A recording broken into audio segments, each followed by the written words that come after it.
Guys एक बढ़िया सा सरप्राइज मैं आप लोगों के लिए लेकर के आया हूं। सरप्राइज है कि भाई मिशन 95 प्लस बुक जो कि क्लास 12 फिजिक्स के लिए सबसे बेस्ट बुक होने वाली है क्वेश्चन प्रैक्टिस के लिए, उस पर अभी अमेजॉन पर डिस्काउंट चल रहा है, लाइव सेल चल रही है जिसमें 30% ऑफ अभी आपको मिल रहा है। इतना डिस्काउंट आपको फिर नहीं मिलेगा। मैं आपको बताना चाहता हूं कि अगर आप लोग इस बुक के ही क्वेश्चंस को दो दो बार फॉलो कर लेते हो और मुझे आप फॉलो कर रहे हो तो गाइज आपके 90 की रो में मार्क्स 100% आएंगे, ये मेरी गारंटी है। क्योंकि इस बुक के अंदर आपको मेरे 100 नोट्स के साथ साथ ऐसे क्वेश्चन दिए हैं जो कि सिमिलर टाइप के क्वेश्चन आपके बोर्ड एग्जाम में पूछे जाते हैं। तो अगर कोई बच्चा इस बुक से क्वेश्चंस को प्रैक्टिस कर रहा है तो डेफिनेटली उसके मार्क्स बढ़ने वाले हैं, वो अपने अंदर एक विजिबल चेंज जरूर से देखेगा। तो मैं अभी आपको वीडियो को डिस्क्रिप्शन एंड कमेंट सेक्शन में लिंक दे रहा हूं, वहां से अभी जाओ, सेल चल रही है, डिस्काउंट खत्म हो जाएगा और बुक को ऑर्डर कर दो। तो गाइज हम लोग स्टार्ट करने वाले हैं मैग्नेटिज्म एंड मैटर। तो ये बहुत ही सिंपल सा और स्वीट सा चैप्टर है। इसके अंदर जो आपको आज की इस क्लास में पढ़ाऊंगा बस उतना पढ़ के चले जाना और मिशन 95 प्लस जो मेरी बुक है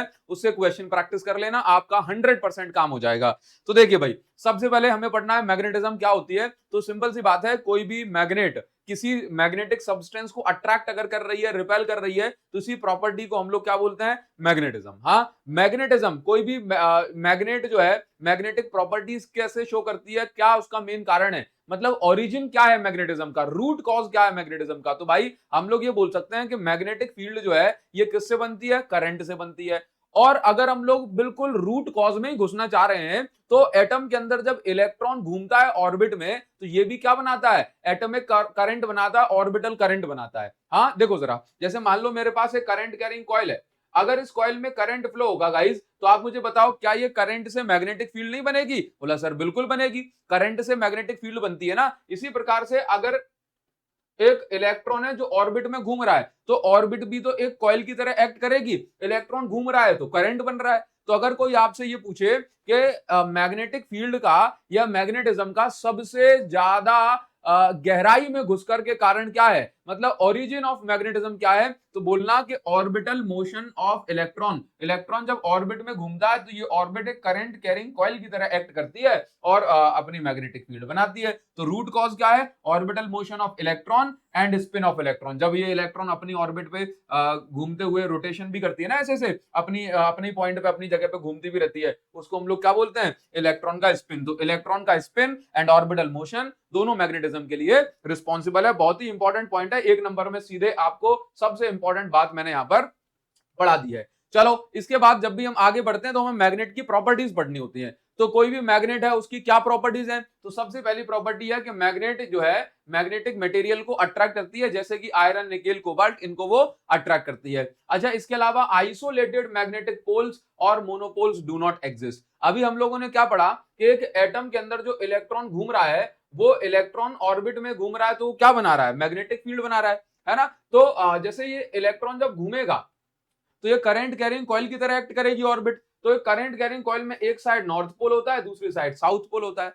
तो भाई साहब एक एटम के अंदर ही नॉर्थ पोल और साउथ पोल बन जाते हैं, तो आप किसी मैग्नेट को कितना तोड़ सकते हैं, एक एटम से ज्यादा तो नहीं तोड़ सकते।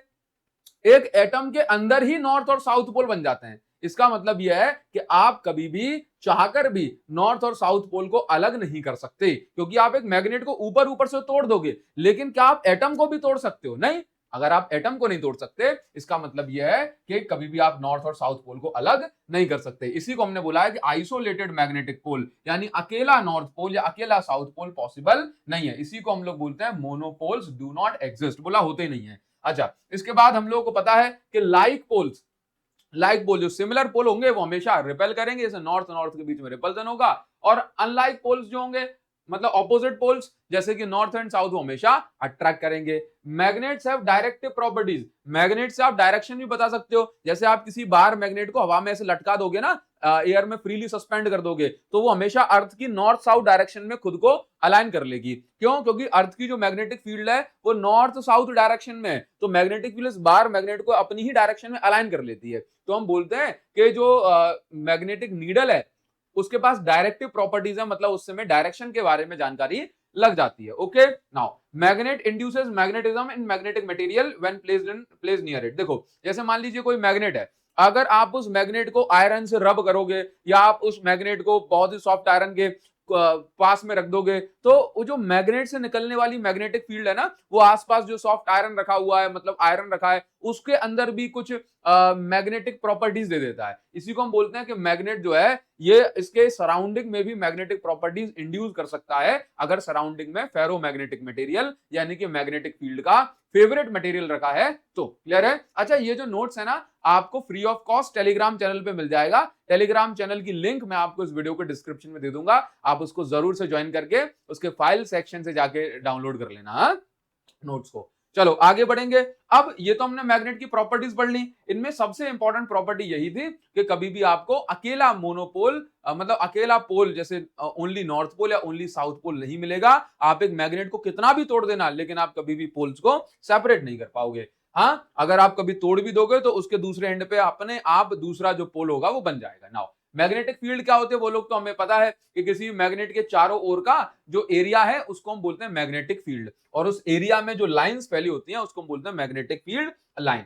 और मैग्नेटिक फील्ड लाइन की प्रॉपर्टीज की हम लोग बात कर लेते हैं, जो कि हमने चैप्टर 4 में भी शायद पढ़ी होंगी। मैग्नेटिक फील्ड लाइन की पहली प्रॉपर्टी तो यह है कि magnetic field line north pole से बाहर निकलती है और साउथ पोल के अंदर घुस जाती है, लेकिन ये साउथ पोल पे जाकर रुकती नहीं है, ये अपना लूप पूरा करती है, ये अपना लूप पूरा करती है। नॉर्थ पोल से बाहर निकलेंगी और साउथ पोल में घुसेंगी, लेकिन ये यहां रुकती नहीं है, ये अपना लूप पूरा करती है, मतलब ये क्लोज लूप बनाती है। तो यही चीज हमने यहां पर लिखी है कि मैग्नेटिक फील्ड लाइन ट्रैवल करती है नॉर्थ से south outside the magnet and south to north inside the magnet. Okay, और ये अपना जो लूप है वो पूरा करती है, मतलब एक क्लोज लूप बनाती है। समझ गए? ओपन लूप कब माना जाता? ओपन लूप बनाती है इलेक्ट्रिक फील्ड लाइन, जैसे पॉजिटिव से शुरू और जहां भी नेगेटिव मिल जाएगा वहीं पे इलेक्ट्रिक फील्ड लाइन खत्म हो जाएंगी। ऐसा नहीं कि वापस लौट के आए, ऐसा नहीं होता, यहीं पे खत्म हो जाएगी। नेगेटिव मिला यहीं खत्म। तो ये लूप कैसा है? बोला लूप है नहीं, तो ओपन है, ओपन कर्व है। हाँ, तो magnetic field lines are not open curve, they are close loop. हाँ, ध्यान रखिएगा। चलो बहुत अच्छी बात है। इसके बाद नेक्स्ट क्या है? Magnetic field line never intersect each other. जैसे दो इलेक्ट्रिक फील्ड लाइन कभी भी एक दूसरे को इंटरसेक्ट नहीं करती ना, वैसे मैग्नेटिक फील्ड भी नहीं करते। हाँ सर, तो क्यों नहीं करती? क्योंकि देखो, अगर हम किसी भी पॉइंट पे टेंजेंट ड्रॉ करते हैं मैग्नेटिक फील्ड लाइन में, तो उस पे हमें उस पॉइंट पे मैग्नेटिक फील्ड की डायरेक्शन मिलती है। अगर दो मैग्नेटिक फील्ड लाइन इंटरसेक्ट करेंगी, दो मैग्नेटिक फील्ड लाइन इंटरसेक्ट करेंगी, तो जिस पॉइंट वो इंटरसेक्ट कर रही हैं उस पे दो टेंजेंट ड्रॉ होंगे। इसका मतलब ये हुआ कि एक पॉइंट पे मैग्नेटिक फील्ड की दो डायरेक्शन दिखाई जाएंगी, जो कि पॉसिबल नहीं है। भाई कोई भी चीज है एक पॉइंट पे हमेशा एक ही डायरेक्शन में हो सकती है, दो अलग अलग डायरेक्शन में नहीं हो सकती। तो बस वही चीज यहां पर लिखी हुई है कि जब वो इंटरसेक्ट करेंगे तो एक पॉइंट पे दो डायरेक्शन शो करेंगे, जो कि पॉसिबल नहीं है। मैग्नेटिक फील्ड लाइन इंटरसेक्ट, ये क्या लिखा है? Exist inside every magnetised material. देखो क्या होता है, जैसे अगर मैं आपसे ये बोलूं कि मेटल है, मेटल, तो मेटल जो है ये, अगर हम मेटल के अंदर बात करें तो मेटल के अंदर इलेक्ट्रिक फील्ड जीरो होती है। मेटल के अंदर क्या होती है? इलेक्ट्रिक फील्ड जीरो होती है। बट वहीं अगर मैं बात करूं मेटल की, तो अगर मैं कॉमन मेटल्स की बात कर लेता हूं तो हम लोग क्या देखते हैं कि इसके अंदर मैग्नेटिक फील्ड जीरो नहीं होती, बल्कि इसके अंदर से जो है घुस के जाती है। तो कोई भी मटेरियल जिसके पास कुछ ना कुछ मैग्नेटिक प्रॉपर्टीज होती है, वो मटेरियल कभी भी ऐसा नहीं होता कि उसके अंदर मैग्नेटिक फील्ड जीरो हो जाए।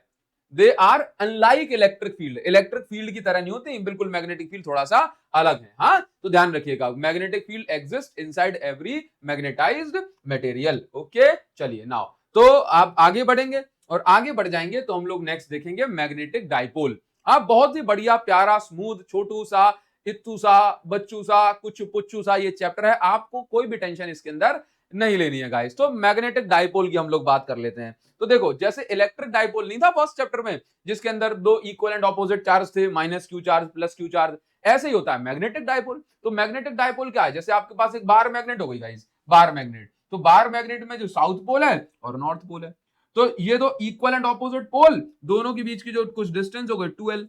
तो equal and opposite poles, north pole and south pole, दोनों की ताकत कैसी है? इक्वल। और ये दोनों हैं कैसे? बोला ऑपोजिट। तो equal and opposite poles separated by distance 12, equal and opposite poles हैं और दोनों के बीच की डिस्टेंस कैसी है? 12 है। इस पूरे सिस्टम को हम लोग क्या बोलते हैं? इसको हम बोलते हैं मैग्नेटिक डाइपोल। क्या बोलते हैं गाइस? मैग्नेटिक डाइपोल बोलते हैं। ओके, बहुत बढ़िया। इसके बाद हम लोग बात करेंगे मैग्नेटिक डाइपोल मोमेंट की। हम बात करेंगे मैग्नेटिक डाइपोल मोमेंट की। मैग्नेटिक डाइपोल मोमेंट क्या होता है? तो बहुत ही सिंपल सी बात है, ये मैग्नेट की स्ट्रेंथ को बताने का काम करता है।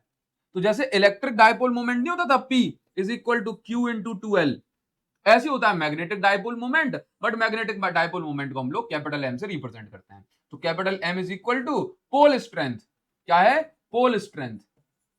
फॉर्मूला क्या है, पोल स्ट्रेंथ। भाई दोनों पोल की में से किसी भी एक पोल की स्ट्रेंथ ले लो, ताकत, इनटू दोनों के बीच की डिस्टेंस, सेपरेशन बिटवीन पोल्स। तो अब आप बताओ कि पोल स्ट्रेंथ कितनी है। भाई पोल्स की ताकत को आप स्मॉल एम से रिप्रेजेंट करते हो, इनटू दोनों के बीच की डिस्टेंस हो गई 2l। तो मैग्नेटिक मोमेंट का फॉर्मूला हो गया m इंटू 2l, और पोल स्ट्रेंथ जो होती है आप इसको qm से भी रिप्रेजेंट करते हैं। तो आप इसी को लिख देते हैं m इज इक्वल टू और लगा के, और m इज, कभी कभी ना पोल स्ट्रेंथ को qm लिख देते हैं, हाँ, qm इंटू 2l। तो बस ऐसे काम बन गया। और जैसे dipole moment, electric dipole moment vector quantity थी ना, तो आप ऐसे लिखते थे, तो आप इसको भी ऐसे लिख सकते हो। वेक्टर फॉर्म जब आप लिखते हो तो आप इसको ऐसे लिखोगे, small m into 2l vector. अब आप जैसे समझना कि जैसे इलेक्ट्रिक फील्ड में क्या था, इलेक्ट्रिक फील्ड में डाइपोल मोमेंट की डायरेक्शन कहां से थी, नेगेटिव से पॉजिटिव चार्ज तक। यहां पर भी डाइपोल मोमेंट की डायरेक्शन कहां से कहां तक है, बोला नेगेटिव से पॉजिटिव चार्ज थी इलेक्ट्रिक फील्ड में, और यहां पर है from south to north pole, from south to north pole. South से नॉर्थ पोल होती है मैग्नेटिक मोमेंट की डायरेक्शन। मैग्नेटिक मोमेंट कहें या मैग्नेटिक डाइपोल मोमेंट कहें, एक ही बात है। समझ गए बात को, हाँ सर बिल्कुल समझ गए। अब आप ये देखोगे कि जैसा जैसा फर्स्ट चैप्टर में था ना, वैसा ही हमारे पास इस फिफ्थ चैप्टर में, जैसे इलेक्ट्रिक डाइपोल मोमेंट का formula P is equal to Q into 2L बना था, ऐसे मैग्नेटिक मोमेंट का M इंटू 2L बन गया। डायरेक्शन जैसे नेगेटिव टू पॉजिटिव चार्ज हुआ करती थी, वैसे यहाँ पे भी from south pole to north pole हो गई। ये तो हो गया बार मैग्नेटिक वाला केस। अब मान लीजिए कि डाइपोल और कौन सा होता है मैग्नेट में, तो देखो एक तो बार मैग्नेट हो गया जिसके अंदर हमें अलग से साउथ और नॉर्थ पोल दिखाई देता है, और दूसरा होता है जैसे कि कॉइल, करंट कैरिंग कॉइल है। तो भाई कॉइल मैग्नेटिक फील्ड बनाएगी, मैग्नेटिक फील्ड बनाएगी, हाँ, तो उसमें एक साइड नॉर्थ पोल होगा और दूसरी साइड साउथ पोल होगा। तो दोनों पोल जब मिल जाएंगे तो क्या बनेगा, डाइपोल। तो अगर हमारे पास कोई कॉइल है और कॉइल का अगर मुझे मैग्नेटिक डाइपोल मोमेंट निकालना है तो उसका फॉर्मूला होता है I into A, current into area, क्योंकि कॉइल के पास क्या होता है, एरिया होता है ना, और कॉइल में क्या फ्लो हो रहा हो, करंट, तो करंट इंटू एरिया, ये इसका फॉर्मूला हो गया।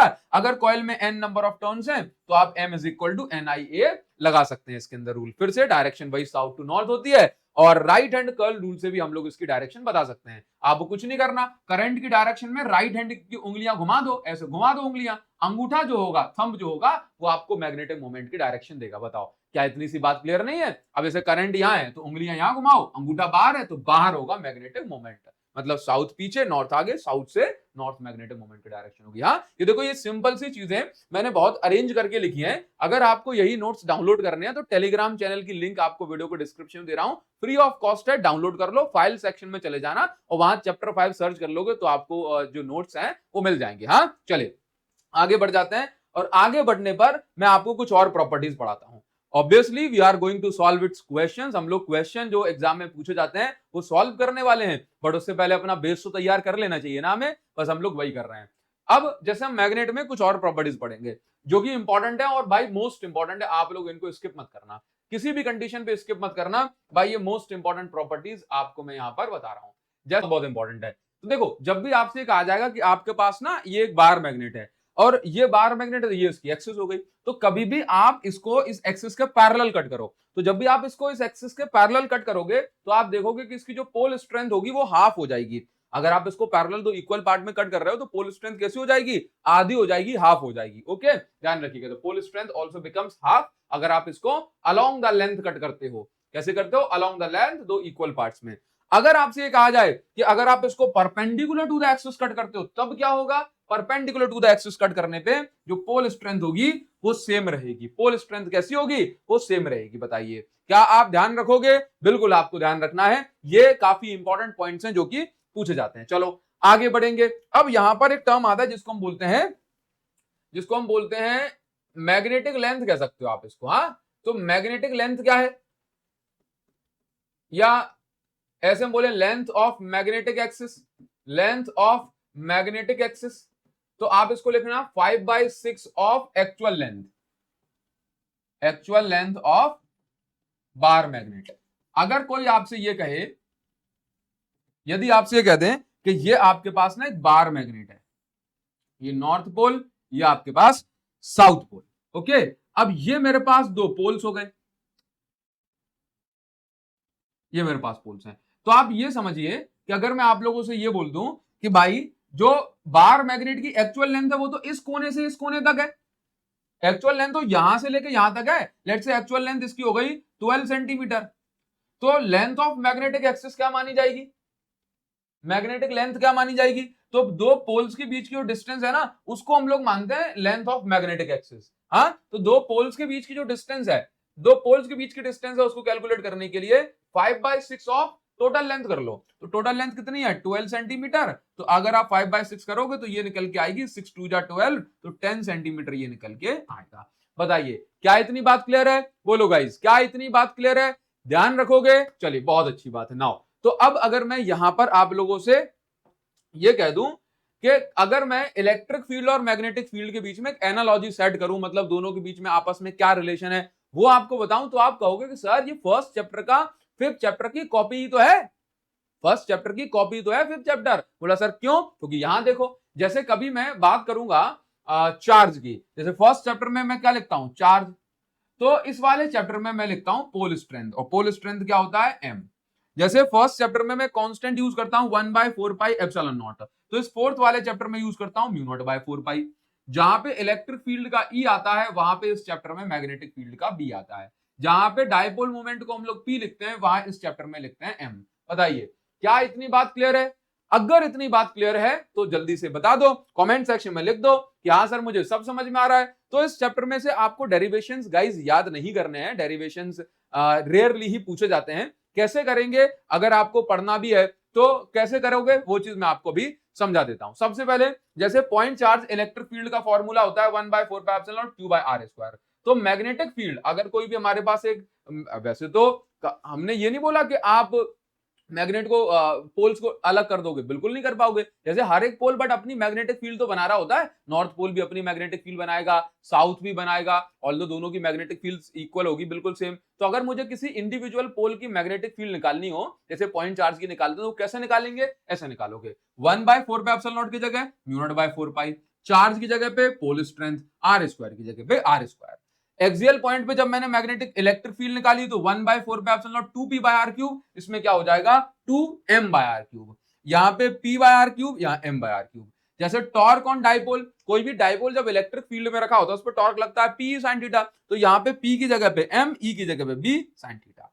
इसी टाइप से पोटेंशियल एनर्जी का -p cos थीटा था तो ये हो जाएगा -mb cos थीटा। ओके ध्यान रखिएगा। हाँ अगर आपको ये नोट्स चाहिए ना, अगर आपको नोट्स चाहिए ये वाले बिल्कुल सेम इसी तरीके से जैसे मैंने लिखा है, तो आप मिशन 95 प्लस बुक जो है मेरी, इससे आप पढ़ाई कर सकते हैं। ये नोट्स आपको इस बुक के अंदर बढ़िया जैसे प्रॉपर जैसे मैंने इसके अंदर लिखा है ना चीजों को, जैसे अगर मान लो मैंने यहाँ पे कोई डायग्राम बनाया है और उसमें ऐसे एनालॉजी लिखी है तो वही आपको बुक के अंदर भी मिल जाएगी और आपको जरा भी कोई भी टेंशन नहीं लेनी है गाइस। हाँ ध्यान रखिए। तो जैसे टॉर्क वाला हम लोग इलेक्ट्रिक फील्ड में डेरिवेशन करते हैं ना, टॉर्क वाला डेरिवेशन, तो जैसे टॉर्क में जहां जहां Q था वहां वहां यहाँ पे स्मॉल m आएगा, जहां जहां E था वहां वहां यहाँ पे m कैपिटल M आएगा बस, और सॉरी B आएगा मैग्नेटिक फील्ड वाला, और ये डेरिवेशन सेम रहेगा, कुछ भी अलग नहीं है। हाँ एक ही क्वेश्चन पूछा जाता है यहाँ पे ज्यादातर कि भाई अगर कोई भी dipole non uniform magnetic field में रखा है तो उसका मोशन कैसा होगा, plus translational plus rotation motion. हाँ तो ध्यान रखिएगा।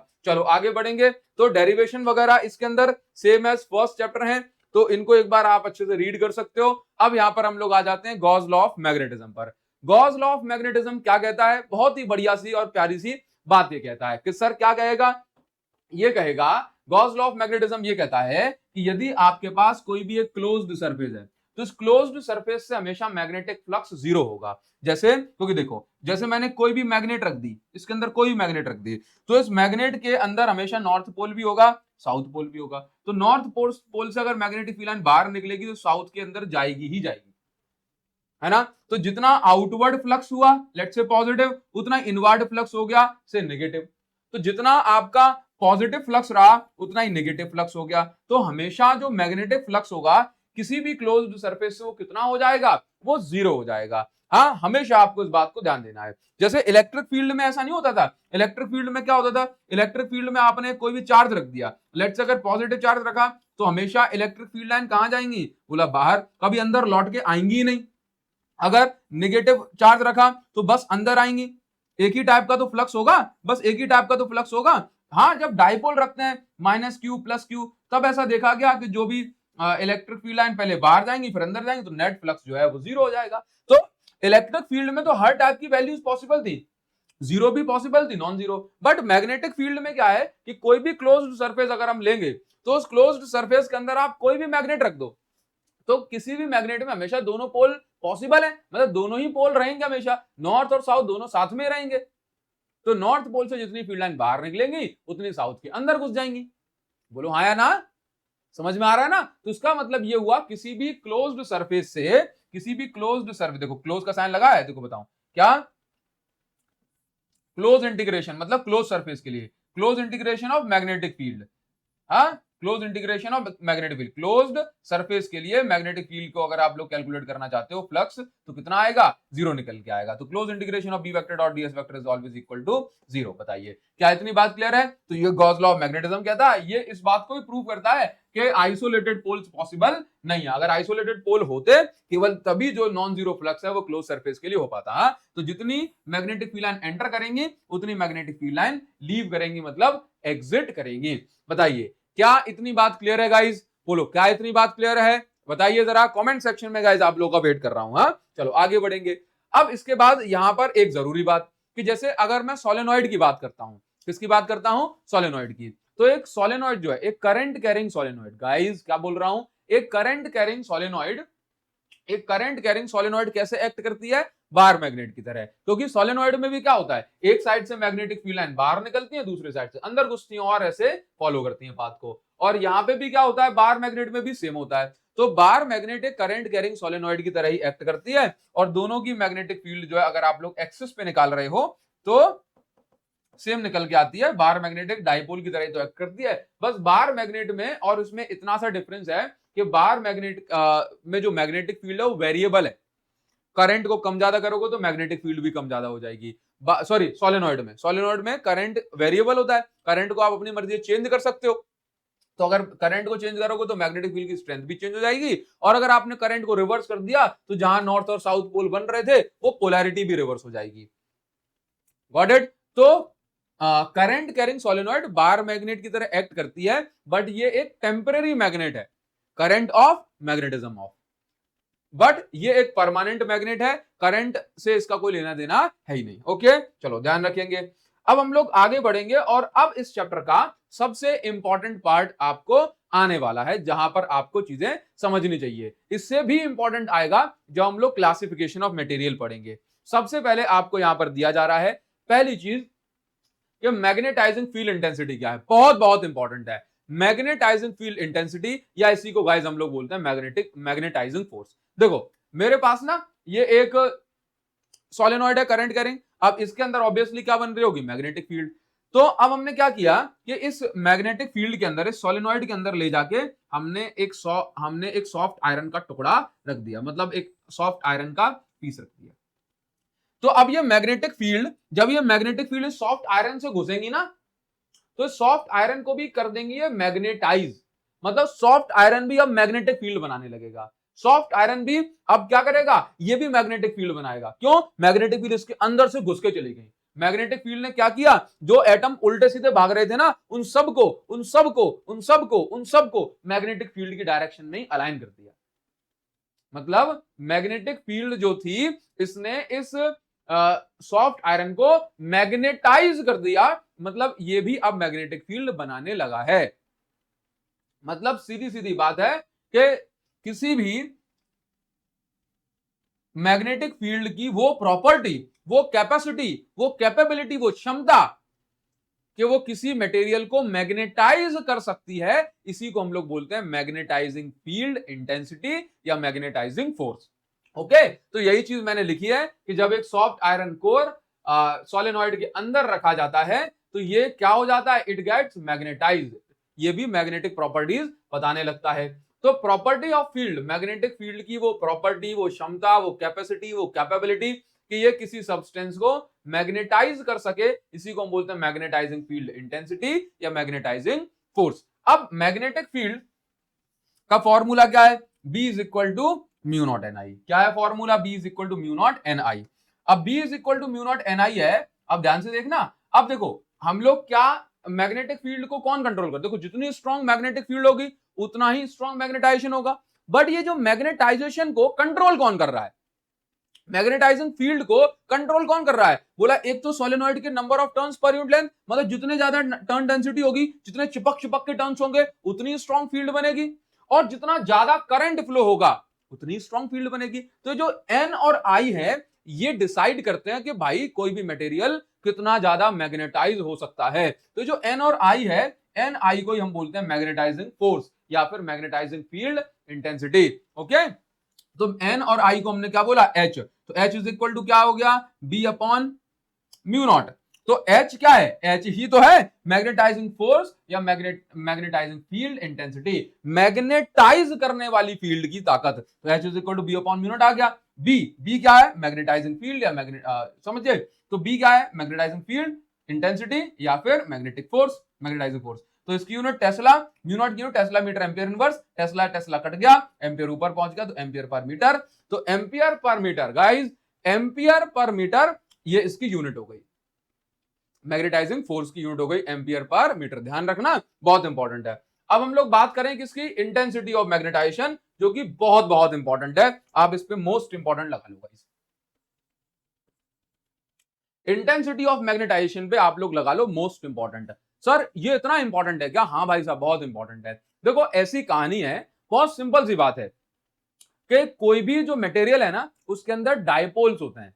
देखो सिंपल सी बात कि आप ये बताओ, कोई भी एटम है, एटम के अंदर क्या है, नॉर्थ पोल भी है साउथ पोल भी है ना। अब एटम अगर ऐसे उसके अंदर इलेक्ट्रॉन हॉरिजॉन्टल घूम रहा है तो ऑब्वियसली इलेक्ट्रॉन हॉरिजॉन्टल घूम रहा है तो एक साइड साउथ पोल होगा दूसरी साइड नॉर्थ पोल होगा कि नहीं होगा। तो इसका मैग्नेटिक मोमेंट कहां है, बोला ऊपर की साइड ऐसे। अब कोई ऐसे वर्टिकल कॉइल है ऐसे, तो इसका साउथ पोल लेट से इधर हो गया, नॉर्थ पोल इधर हो गया, तो इसका मैग्नेटिक मोमेंट ऐसे हो गया। अब इसी प्रकार से एटम में जो इलेक्ट्रॉन है वो हर रैंडम डायरेक्शन में घूम रहे हैं, तो उस हिसाब से देखा जाए तो हर रैंडम डायरेक्शन में इसके मैग्नेटिक मोमेंट होते हैं।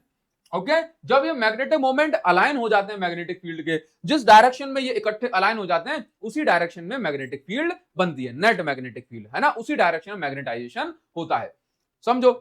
तो ये एक नॉर्मल आपके पास एक सैंपल हो गया जिसमें आपने कोई भी मैग्नेटिक फील्ड अप्लाई नहीं करी है। जब आप magnetic field, external magnetic field जब आप अप्लाई करते हो तो ये मैग्नेटिक फील्ड क्या करती है, ये सारे डाइपोल को अपनी ही डायरेक्शन में अलाइन करना चाहती है, अपनी डायरेक्शन में क्या करना चाहती है, अलाइन। तो जो मैग्नेटिक फील्ड आपने अप्लाई करी है ये क्या करेगी, इन डाइपोल को घुमा के सीधा कर देगी, इन डाइपोल को घुमा के सीधा कर देगी। तो आप यहां पर देख रहे हो, आप ये देख रहे हो कि ये मैग्नेटिक फील्ड क्या करेगी, ये मैग्नेटिक फील्ड इस डाइपोल को घुमाएगी और वो क्या कर देगी, सीधा कर देगी, ठीक है। ये इनको क्या कर देगी, ओहो, सीधा कर देगी। बताओ, ऐसे घुमा के क्या कर देगी, सीधा। हालांकि आप लोग समझते हो 100% डाइपोल मोमेंट, 100% डाइपोल कभी भी सीधे नहीं हो सकते, है ना। ये क्या होगा कि भाई मान लीजिए 100 है तो 100 में से 4-5 सीधे हो गए, उससे नेट इफेक्ट बन जाता है जिस डायरेक्शन में ये अलाइन हो जाते हैं। हाँ, तो हम लोग क्या देखते हैं कि जैसे मान लीजिए एक पर्टिकुलर हमने सैंपल ले लिया, तो इस पर्टिकुलर सैंपल यानी कि let's say this is 1 metre cube, इस 1 मीटर क्यूब में जितने ज्यादा डाइपोल मैग्नेटिक फील्ड की डायरेक्शन में अलाइन हो जाएंगे, जितने ज्यादा डाइपोल मैग्नेटिक फील्ड की डायरेक्शन में अलाइन हो जाएंगे उतनी ही स्ट्रॉन्ग मैग्नेटाइजेशन इसके अंदर होगा, उतना ही स्ट्रॉन्ग ये मटेरियल मैग्नेटाइज हो जाएगा, मतलब उतनी स्ट्रॉन्ग मैग्नेटिक प्रॉपर्टी इसके पास आ जाएंगी। तो इंटेंसिटी ऑफ मैग्नेटाइजेशन मतलब कितना स्ट्रॉन्ग मैग्नेटाइजेशन हुआ है ये इस बात पर डिपेंड करता है कि इसके छोटे से सैंपल, मतलब इसके एक छोटे से वॉल्यूम में, इसके यूनिट वॉल्यूम में कितने ज्यादा डाइपोल मोमेंट अलाइन हुए या सीधे हुए हैं। तो समझ गए, तो it is defined as the ratio of magnetic moment, magnetic moment developed per unit volume, per unit volume में कितना मैग्नेटिक मोमेंट बना है, नेट मैग्नेटिक मोमेंट बना है। हाँ, तो आप इसको यहां पर नेट भी जो वर्ड है वो यहां पे लगा सकते हो, कितना नेट मैग्नेटिक मोमेंट बना है। ओके, चलो, तो नेट मैग्नेटिक मोमेंट पर यूनिट वॉल्यूम, मैग्नेटिक मोमेंट को हम लोग कैपिटल एम से रिप्रेजेंट करा अपॉन वॉल्यूम। मैग्नेटिक मोमेंट की यूनिट क्या होती है, एम्पियर मीटर स्क्वायर। क्यों, क्योंकि मैग्नेटिक मोमेंट का फॉर्मूला क्या होता है, I into A, current into area, तो करंट का एम्पियर, एरिया का मीटर स्क्वायर, इसलिए यहां पे लिख दिया एम्पियर मीटर स्क्वायर, और पोल स्ट्रेंथ में ओनली एम्पियर मीटर आता है। हाँ, तो ध्यान रखिएगा, तो ampere metre square upon metre cube, तो यहां से खच्चर खच्चर, तो एम्पियर पर मीटर, ये इसकी एसआई यूनिट हो गई, ध्यान रखो। तो आप लोगों ने अभी अभी जस्ट देखा कि मैग्नेटाइजिंग फील्ड इंटेंसिटी की एसआई यूनिट भी ampere metre, ampere per metre, और इंटेंसिटी ऑफ मैग्नेटाइजेशन की यूनिट भी एम्पियर पर मीटर। हाँ, तो अब यहां पर एक और चीज बताना चाहूंगा कि इंटेंसिटी ऑफ मैग्नेटाइजेशन को हम लोग कैपिटल आई से रिप्रेजेंट करते हैं, बट कई जगहों पर आपको intensity of magnetisation capital M से भी रिप्रेजेंट हो जाता है। तो इससे घबराना नहीं है, बट वो मेंशन कर देगा, आपको पता ही पड़ जाता है कि कहां पे बात हो रही है कैपिटल आई की, कैपिटल एम की। हाँ, मतलब कहां पे डायपोल मोमेंट की बात हो रही है, कहां पे मैग्नेटाइजेशन की, तो पता पड़ जाता है। हाँ, है रिप्रेजेंटेशन, तो उसमें अपन कुछ अलग से नहीं कर सकते। अब देखिए, अब आ गई बात एक और नया टर्म, ससेप्टिबिलिटी। सर ये तो इंपॉर्टेंट है ना? हाँ बिल्कुल इंपॉर्टेंट है, यहां से एक एक नंबर के क्वेश्चन पूछे जाएंगे। ससेप्टिबिलिटी क्या होता है ये समझो। देखो, ससेप्टिबिलिटी का मतलब है कि कोई भी मटेरियल मैग्नेटिक फील्ड को कैसे रिस्पॉन्ड करता है।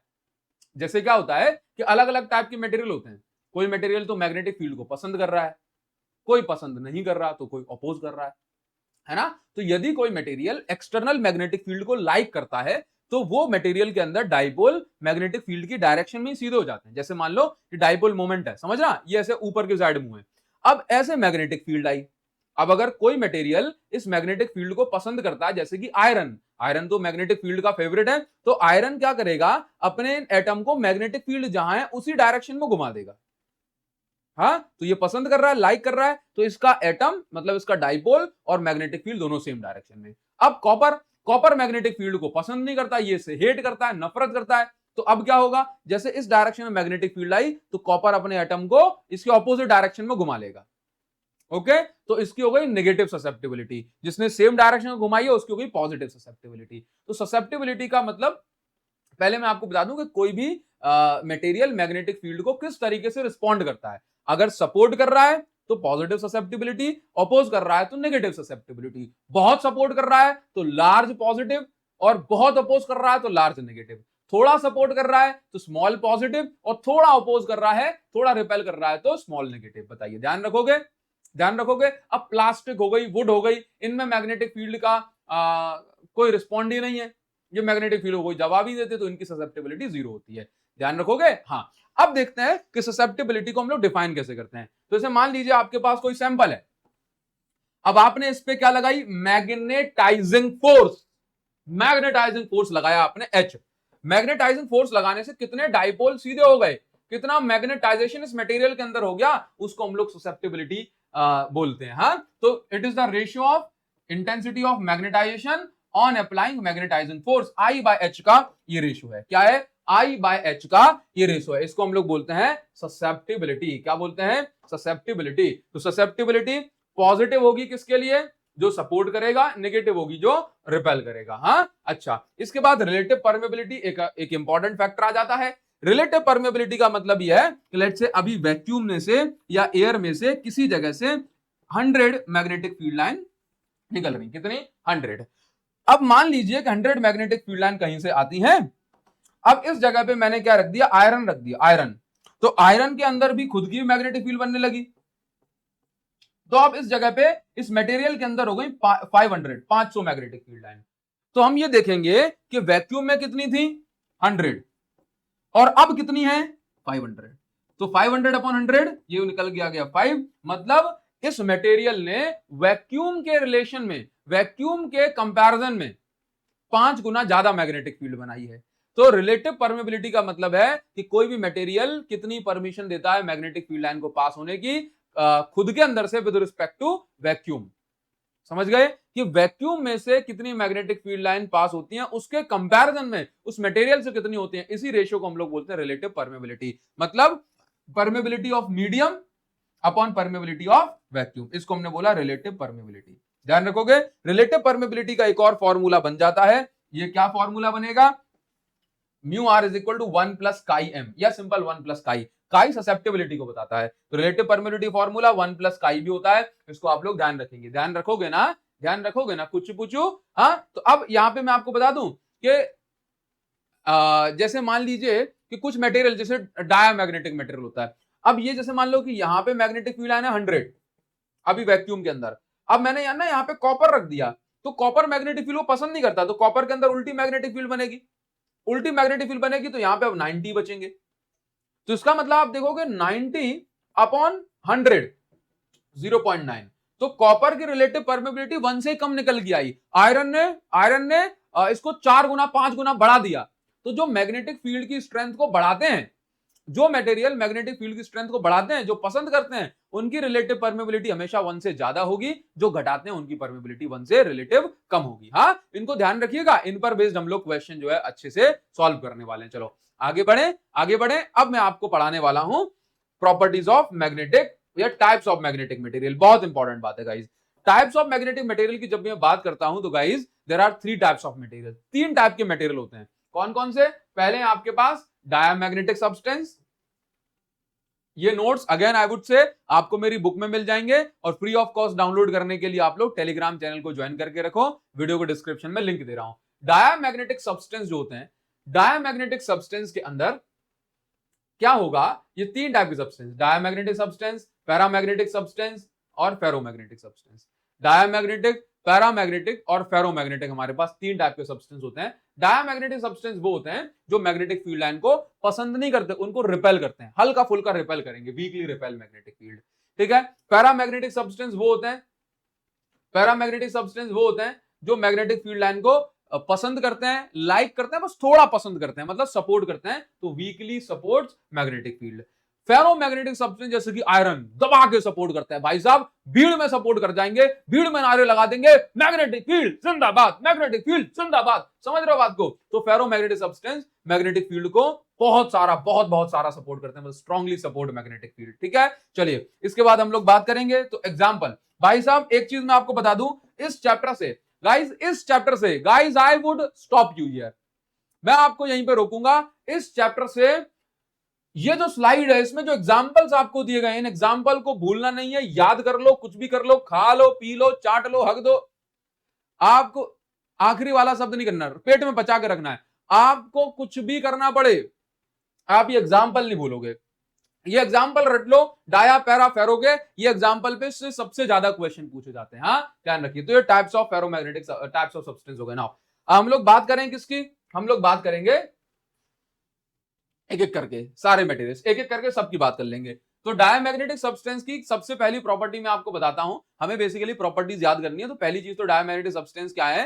ये ऐसे सब्सटेंस हो गए जो कि मैग्नेटिक फील्ड को वीकली रिपेल करते हैं, ना, अपोज करते हैं। डायामैग्नेटिक सब्सटेंस ऐसे सब्सटेंस होते हैं जिनके अगर हम इंडिविजुअल एटम की बात करेंगे तो इनके पास कोई नेट मैग्नेटिक मोमेंट नहीं होता। एक्चुअल में डायामैग्नेटिक सब्सटेंस के जो एटम होते हैं, डायामैग्नेटिक सब्सटेंस के जो एटम होते हैं, ये एटम के अंदर जो इलेक्ट्रॉन्स है वो हमेशा पेयर में पाए जाएंगे, प्यार में नहीं, पेयर में, और ऑपोजिट डायरेक्शन में घूमते हैं। तो अगर पहले इलेक्ट्रॉन का मूवमेंट ऊपर की साइड है तो दूसरे इलेक्ट्रॉन का मैग्नेटिक मूवमेंट नीचे की साइड होगा। तो एक्चुअल में ये एक दूसरे के मैग्नेटिक मूवमेंट को ही कैंसिल कर देते हैं। डायामैग्नेटिक सब्सटेंस का जो एटम है वो एक दूसरे के मैग्नेटिक मोमेंट को ही कैंसिल कर देता है। हाँ, तो ध्यान रखिएगा। तो आप कुछ भी करो, अब टेम्परेचर बढ़ाओ या घटाओ, इससे कोई मतलब ही नहीं होगा, दुश्मन घर के अंदर ही बैठा है, एक दूसरे के मैग्नेटिक मोमेंट को कैंसिल कर रहे हैं। हाँ चलिए, बहुत अच्छी बात है। लेकिन जब आप इनको एक्सटर्नल मैग्नेटिक फील्ड में रख देते हो तो ऑपोजिट डायरेक्शन में मैग्नेटाइज हो जाते हैं। हाँ, यही बात सारी स्लाइड पे यहां पर लिखी गई है। चलो आगे बढ़ेंगे, प्रॉपर्टीज की बात कर लेंगे। भाई जो डायामैग्नेटिक सब्सटेंस है वो मैग्नेटिक फील्ड को पसंद नहीं करते। अगर पसंद करते ना तो मैग्नेटिक फील्ड की डायरेक्ट, जैसे कोई रॉड है, अगर सपोर्ट करेगी तो मैग्नेटिक फील्ड के पैरेलल हो जाएगी, और अगर इसको पसंद नहीं करती है तो पैरेलल ना होके परपेंडिकुलर हो जाती है। कैसे हो जाती है? पैरेलल ना होके परपेंडिकुलर। तो अगर आप किसी भी डायामैग्नेटिक सब्सटेंस की रॉड को मैग्नेटिक फील्ड में लटकाते हो, सस्पेंड करते हो, तो ये मैग्नेटिक फील्ड के क्या हो जाती है? परपेंडिकुलर हो जाती है। जब आप किसी डायामैग्नेटिक सब्सटेंस को नॉन यूनिफॉर्म फील्ड में रखोगे, नॉन यूनिफॉर्म फील्ड का मतलब है कहीं पे स्ट्रॉन्ग फील्ड होगी, स्ट्रॉन्गर मैग्नेटिक फील्ड, और कहीं पे होगी वीकर मैग्नेटिक फील्ड। तो डायामैग्नेटिक सब्सटेंस क्योंकि मैग्नेटिक फील्ड को पसंद नहीं करते, हाँ, जैसे कि कॉपर डायामैग्नेटिक सब्सटेंस है, तो ये कहां भागेंगे? ये वीक फील्ड की साइड भागेंगे, क्योंकि अगर पसंद करते हो तो स्ट्रॉन्ग की साइड जाते। हाँ चलिए आगे बढ़ जाते हैं। इसके बाद magnetic field line diamagnetic substance से एक्सपेल, ये डायामैग्नेटिक सब्सटेंस मैग्नेटिक फील्ड को बाहर की साइड धक्का देता है, क्यों? पसंद नहीं करता ना। तो ये behaviour of magnetic field line है, ये pattern of magnetic field line है अगेंस्ट डायामैग्नेटिक सब्सटेंस। बहुत बार ड्रॉ करने को आता है, क्वेश्चन भी आपको बताऊंगा। क्वेश्चन इस चैप्टर से बहुत ही रद्दी सिंपल छोटे क्वेश्चन आते हैं, मैं आपको भी 15 मिनट में बता दूंगा किस टाइप के क्वेश्चन जो है यहां से आपको करने हैं। चलिए आगे बढ़ेंगे। तो ये मैग्नेटिक फील्ड लाइन की प्रॉपर्टीज हैं। मैग्नेटिक फील्ड लाइन किस तरीके से इनका पैटर्न है डायमैग्नेटिक के लिए। रिलेटिव परमेबिलिटी, जो अपोज करते हैं मैग्नेटिक फील्ड को, उनकी परमेबिलिटी 1 से छोटी होती है। ससेप्टिबिलिटी, क्योंकि ये अपोज करते हैं तो नेगेटिव होती है, बट नेगेटिव ज्यादा अपोज करते हैं क्या? नहीं, हल्का फुल्का अपोज करते हैं तो इसकी ससेप्टिबिलिटी नेगेटिव होती है, but small negative. Susceptibility of diamagnetic substance, diamagnetic substance की ससेप्टिबिलिटी को टेम्परेचर से कोई मतलब नहीं होता, ध्यान रखिएगा, टेम्परेचर से कोई मतलब नहीं है। हाँ, बहुत इंपॉर्टेंट बात है। चलिए पैरामैग्नेटिक सब्सटेंस की बात कर लेंगे। तो भाई पैरामैग्नेटिक सब्सटेंस के हर एक एटम के पास कुछ ना कुछ मैग्नेटिक मोमेंट होता है। जब आप मैग्नेटिक फील्ड अप्लाई करते हो तो ये जब मैग्नेटिक फील्ड अप्लाई करोगे तो इधर उधर डायरेक्शन में जो रैंडम मोशन हो रहा होता है मैग्नेटिक फील्ड अप्लाई करने से, ये dipole moment, obviously not all, but magnetic field apply करते हैं तो डाइपोल मोमेंट कैसे हो जाते हैं? ये सीध में आ जाते हैं। ठीक है, not 100%, not 100% dipoles are align, थोड़े से डाइपोल अलाइन होते हैं, बट ये बस डायग्राम आपको समझाने के लिए। ठीक, चलिए एग्जांपल्स हमेशा आपको याद रखने हैं। ये weekly paramagnetic substance weekly support करता है, बट वीकली। एग्जांपल हो गया एल्यूमिनियम। हाँ, और जितने भी एग्जांपल्स आपको बताए गए हैं वो सारे एग्जांपल्स आपको याद रखने हैं। हाँ, अच्छा, पैरामैग्नेटिक सब्सटेंस में पैरामैग्नेटिक सब्सटेंस जो रॉड है, अगर हम उसको मैग्नेटिक फील्ड में रखेंगे तो ये पैरेलल हो जाते हैं फील्ड के। अगर हम नॉन यूनिफॉर्म मैग्नेटिक फील्ड में रखते हैं तो ये पैरामैग्नेटिक सब्सटेंस, क्योंकि मैग्नेटिक फील्ड को पसंद करते हैं तो ये हमेशा स्ट्रॉन्गर फील्ड की साइड भागते हैं, वीकर की साइड नहीं। ठीक है, चाहे थोड़ा पसंद करते हैं लेकिन पसंद करते हैं। हाँ, अच्छा, इसके बाद नेक्स्ट क्या है? Magnetic field lines are weakly attracted, ये वीकली अट्रैक्ट होते हैं, इसके लिए इतनी जरूरत नहीं थी। रिलेटिव परमेबिलिटी 1 से ज्यादा है, जो भी सपोर्ट करेगा उसकी रिलेटिव परमेबिलिटी 1 से ज्यादा होगी। ससेप्टिबिलिटी पॉजिटिव होती है, स्मॉल पॉजिटिव होती है। कैसी? Small positive. हाँ, ससेप्टिबिलिटी पैरामैग्नेटिक सब्सटेंस की टेम्परेचर के इनवर्सली प्रोपोर्शनल है। मतलब अगर हम लोग ऐसे बोलें ये कोई भी मटेरियल मैग्नेटिक फील्ड की डायरेक्शन में हमने अलाइन कर दिया, हमने यहां से मैग्नेटाइजिंग फील्ड अप्लाई की तो यहां से डाइपोल जो हो गए ये सीधे होने लग गए, डाइपोल सीधे में आने लग गए। बट अगर हम लोग टेम्परेचर बढ़ा देते हैं तो ये डाइपोल रैंडम मोशन करने लगते हैं, तो ये सीधे में नहीं आ पाते, ये सीधे में नहीं आ पाते, अलाइन नहीं हो पाते। तो ससेप्टिबिलिटी जो है ये इनवर्सली प्रोपोर्शनल है टेम्परेचर के पैरामैग्नेटिक सब्सटेंस की। तो जब आप प्रोपोर्शनलिटी साइन हटाते हो तो यहां पर आता है एक कांस्टेंट जिसको हम बोलते हैं क्यूरीज कांस्टेंट। हाँ, ध्यान रखिए। तो ये और क्यूरीज कांस्टेंट की वैल्यू वेरी करती है अलग अलग मटेरियल के लिए, तो कोई इसकी फिक्स वैल्यू नहीं है। तो क्यूरीज लॉ यहां से क्या बन जाता है? क्यूरीज लॉ ये बन जाता है कि ससेप्टिबिलिटी टेम्परेचर के इनवर्सली प्रोपोर्शनल होती है। इसको बात को आप लोग ध्यान रखेंगे। आगे बात आती है फेरोमैग्नेटिक सब्सटेंस के। तो फेरोमैग्नेटिक सब्सटेंस क्या होते हैं? फेरोमैग्नेटिक सब्सटेंस के अंदर गाइस मैं आपको बताना चाहता हूं, इनका जो इंटरनल स्ट्रक्चर है वो थोड़ा अलग होता है। फेरोमैग्नेटिक सब्सटेंस के अंदर क्या है? ये जो डाइपोल मोमेंट है, जैसे पैरामैग्नेटिक में ना पूरे में खुले में भरे हैं, फेरोमैग्नेटिक सब्सटेंस के अंदर ये जो डाइपोल्स हैं ये फिक्स चैम्बर के अंदर पाए जाते हैं, है ना। और हर चैम्बर में हर एक डाइपोल की डायरेक्शन बिल्कुल सेम होती है। ये ग्रुप ऑफ एटम जो आप देख रहे हो ना हर एक चैम्बर के अंदर, इसी ग्रुप ऑफ एटम को हम लोग डोमेन बोलते हैं। क्या बोलते हैं? डोमेन। ठीक, तो स्टार्टिंग में सबसे पहली चीज फेरोमैग्नेटिक एग्जांपल वही iron, nickel, cobalt, gadolinium, steel, ये होते हैं। अब जैसे हम लोग अगर बात करेंगे फेरोमैग्नेटिक सब्सटेंस की, तो फेरोमैग्नेटिक सब्सटेंस के जो एटम्स है ना वो ऐसे चैम्बर के अंदर पाए जा रहे हैं, इनको हम लोग डोमेन बोल रहे हैं, ग्रुप ऑफ एटम को। तो जब आप मैग्नेटिक फील्ड अप्लाई करते हो तो जिस डायरेक्शन में मैग्नेटिक फील्ड अप्लाई करते हो उसी डायरेक्शन में सारे जो डोमेन्स होते हैं वो सीधे होने लगते हैं। जैसे इस डायरेक्शन मैग्नेटिक फील्ड अप्लाई की तो सारे डोमेन की डायरेक्शन यही होने लग जाएगी। अगर मैग्नेटिक फील्ड ऊपर की साइड करूंगा तो सारे डोमेन ऊपर की साइड घूमने लग जाएंगे। ठीक है, बट आप लोग ये समझिए कि फेरोमैग्नेटिक सब्सटेंस में स्टार्टिंग में टेम्परेचर से कोई फर्क नहीं होता, स्टार्टिंग में कोई फर्क नहीं होता। क्यों नहीं होता? स्टार्टिंग में टेम्परेचर की कोई इंपॉर्टेंस नहीं, क्यों नहीं है? क्योंकि भाई ये डोमेन जो है ये चैम्बर के अंदर क्या है, ये एटम्स क्या है? चैम्बर के अंदर बंद है। चैम्बर के अंदर बंद है, इसका मतलब ये हो गया कि स्टार्टिंग में टेम्परेचर बढ़ाने से ये रैंडम मोशन नहीं कर पा रहे हैं क्योंकि चैम्बर के अंदर है। अब रैंडम मोशन नहीं कर पा रहे हैं, इसका मतलब ये हो गया गाइस कि टेम्परेचर का कोई फर्क नहीं पड़ता। बट अगर आप लोग टेम्परेचर बढ़ाते रहे, अगर आप लोग टेम्परेचर बढ़ाते ही चले गए तो क्या होगा भाई? इसके अंदर भी हड़बड़ाहट होती होगी ना। अगर आप लोग टेम्परेचर बढ़ा रहे हो तो एक रेंज से ज्यादा टेम्परेचर बढ़ाओगे तो सारे ये इसके अंदर बहुत ज्यादा एनर्जी बढ़ जाएगी और सारे डाइपोल फट पड़ेंगे, सारे चैम्बर फट पड़ेंगे। जब सारे चैम्बर फट पड़ेंगे तो ये डाइपोल क्या है? बोला ऐसे बिखर जाएंगे। ये तो खुले में घूम रहे हैं अब तो। इसका मतलब जब चैम्बर ही टूट गए तो फेरोमैग्नेटिक सब्सटेंस कैसा बन गया? पैरामैग्नेटिक की तरह हो गया। पैरामैग्नेटिक में तो इधर उधर होते हैं, सबको इधर उधर रैंडम मोशन कर रहा है। तो अगर आप एक देखो स्टार्टिंग में टेम्परेचर से फर्क नहीं पड़ता, बट अगर आप लोग टेम्परेचर बढ़ाते गए तो एक पर्टिकुलर टेम्परेचर के बाद सारे चैम्बर टूट जाएंगे और फेरोमैग्नेटिक सब्सटेंस पैरामैग्नेटिक में कन्वर्ट हो जाएगा। और उस पर्टिकुलर टेम्परेचर जिसके बाद ऐसा हो जाता है उसको हम बोलते हैं क्यूरीज टेम्परेचर। क्या बोलते हैं? Curies temperature. हाँ, तो स्टार्टिंग में इसकी प्रॉपर्टीज की हम लोग बात कर लेते हैं। तो हर एक एटम के पास नॉन जीरो डायपोल मोमेंट होता है, मतलब कुछ ना कुछ डायपोल मोमेंट होता है। अगर हम फेरोमैग्नेटिक सब्सटेंस को मैग्नेटिक फील्ड में रख देते हैं, एक्सटर्नल मैग्नेटिक फील्ड में, तो भाई ये बहुत ज्यादा मैग्नेटाइज हो जाते हैं। जिस डायरेक्शन में मैग्नेटिक फील्ड होती है, मैग्नेटिक फील्ड को खूब सपोर्ट करते हैं। हाँ, अगर हम लोग बात करेंगे ससेप्टिबिलिटी की, तो भाई इनकी ससेप्टिबिलिटी स्टार्टिंग में इसको टेम्परेचर से कोई मतलब नहीं होता, बट जैसे मान के चलो कि आयरन के लिए क्यूरीज टेम्परेचर होता है सॉफ्ट आयरन के लिए 1000 केल्विन। तो 1000 केल्विन तक तो कोई फर्क नहीं है, 1000 केल्विन तक तो टेम्परेचर से कोई मतलब नहीं है। अब मान लीजिए आपने टेम्परेचर बढ़ा के कर दिया 1100 डिग्री, 1100 केल्विन, तो आप एक चीज सोच के देखो कि 1000 केल्विन पर तो कोई मतलब नहीं था, वो जो अब एक्स्ट्रा जो 100 डिग्री बढ़ा है, एक्स्ट्रा जो 100 केल्विन बढ़ा है, उसके इनवर्सली प्रोपोर्शनल होगी ससेप्टिबिलिटी, है ना। तो इसकी लिए हम लोग क्या बोलते हैं कि इसकी जो ससेप्टिबिलिटी है ये किसके इनवर्सली प्रोपोर्शनल है? जो क्यूरीज टेम्परेचर और जो आपका जो टेम्परेचर अप्लाइड है उसका जो डिफरेंस है, जो अंतर है, जैसे 1000 केल्विन तक कोई फर्क नहीं पड़ रहा है, अब आपने 1050 केल्विन कर दिया, तो जो एक्स्ट्रा 50 केल्विन है उसके इनवर्सली प्रोपोर्शनल होगी ससेप्टिबिलिटी। तो इसको हम लोग क्या बोलते हैं? ये टीसी क्या है? ये क्यूरीज टेम्परेचर है, और टी क्या है? Applied temperature. हाँ, तो ये क्या है? ये जो आप देख रहे हो ये मॉडिफाइड फॉर्म ऑफ किसका मॉडिफाइड फॉर्म है? Curies law. क्यूरीज लॉ का मॉडिफाइड फॉर्म है। क्यूरीज लॉ डिटेल में आपको आगे लिखा हुआ भी मैं बता देता हूं। हाँ, चलिए, तो इसकी प्रॉपर्टीज पे हम लोग डिस्कशन कर लेते हैं। प्रॉपर्टीज पे तो ये मटेरियल एक्सटर्नल मैग्नेटिक फील्ड की डायरेक्शन में स्ट्रांगली मैग्नेटाइज हो जाते हैं। इसके बाद क्या है? ये मटेरियल ऑब्वियसली क्योंकि मैग्नेटिक फील्ड को पसंद करते हैं, तो ये हमेशा कहां जाएंगे? स्ट्रॉन्ग, जहां पे स्ट्रॉन्ग मैग्नेटिक फील्ड होगी ये वहां जाएंगे। चलो, बहुत अच्छी, बहुत खुशी की बात है। इसके बाद relative permeability is very much higher.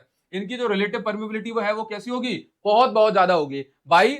ये जो देखो रिलेटिव परमेबिलिटी जो सपोर्ट करता है उसकी 1 से ज्यादा है, लेकिन जो बहुत सपोर्ट करता है उसकी 1 से बहुत बहुत ज्यादा होती है। तो आयरन की यानी कि जो फेरोमैग्नेटिक सब्सटेंस है उनकी रिलेटिव परमेबिलिटी 1 से बहुत ज्यादा होती है। ससेप्टिबिलिटी इज वेरी लार्ज, और इसकी ससेप्टिबिलिटी भी कैसी होती है? बहुत ज्यादा होती है, और क्योंकि सेम डायरेक्शन में मैग्नेटाइज तो पॉजिटिव भी होती है। हाँ, ध्यान रखेंगे। चलो, ये इतनी बात हो गई। इसके बाद मैं आपको बता दूं कि यहां पर क्यूरीज लॉ की बात हम लोग कर लेते हैं, क्यूरीज टेम्परेचर की बात कर लेते हैं। तो सबसे पहले यहां पर क्या लिखा गया है कि नोट डाल के लिख देना, बहुत ससेप्टिबिलिटी कैसे हो जाती है फेरोमैग्नेटिक सब्सटेंस की? घटने लग जाती है, बट आफ्टर सर्टेन टेम्परेचर, लेकिन कुछ सर्टेन टेम्परेचर के बाद। ठीक है, that at certain temperature, at की जगह आप लोग यहां पे लिखोगे आफ्टर। एक सर्टेन टेम्परेचर के बाद फेरोमैग्नेटिक सब्सटेंस किस में कन्वर्ट हो जाता है? पैरामैग्नेटिक में। और इसी ट्रांजिशन वाले टेम्परेचर को हम लोग क्या बोलते हैं? Curies temperature. ठीक है, तो क्यूरीज टेम्परेचर आयरन के लिए कितना है? सॉफ्ट आयरन के लिए 1000 केल्विन। कितना है? 1000 केल्विन। और ये लिख दिया मैंने क्यूरीज लॉ। क्यूरीज लॉ में क्या लिखा गया कि इंटेंसिटी किस पे डिपेंड कर रही है? मैग्नेटाइजिंग फोर्स पे, और इंटेंसिटी टेम्परेचर के, मतलब मैग्नेटाइजेशन टेम्परेचर के इनवर्सली प्रोपोर्शनल है। तो अगर आप लोग यहां पर ये देखें कि इंटेंसिटी ऑफ मैग्नेटाइजेशन H और T के इस तरीके से रिलेशन है, तो अगर आप यहां से ऐसे समझें कि अगर intensity of magnetisation H by T के डायरेक्टली प्रोपोर्शनल है, तो अगर आप लोग प्रोपोर्शनलिटी साइन हटाओगे तो कांस्टेंट आएगा, क्यूरीज कांस्टेंट। H को अगर आप लोग अपॉन में भेज दोगे तो ये बचेगा, और I बाय H आप लोग जानते हो ससेप्टिबिलिटी होता है, तो ये हमारे पास susceptibility is equal to C by T हो गया। इसी को हम लोग बोलते हैं क्यूरीज लॉ, और ये क्यूरीज लॉ का मॉडिफाइड फॉर्म आयरन के लिए या फेरोमैग्नेटिक सब्सटेंस के लिए है। अब देखिए यहां पर आप लोगों को कुछ ग्राफ बनवाए जाते हैं। ग्राफ कैसे? ये ग्राफ मोस्ट इंपॉर्टेंट ग्राफ है, ध्यान रखिएगा। मोस्ट इंपॉर्टेंट ग्राफ्स हैं, इनको ध्यान रखो। ठीक है, तीनों।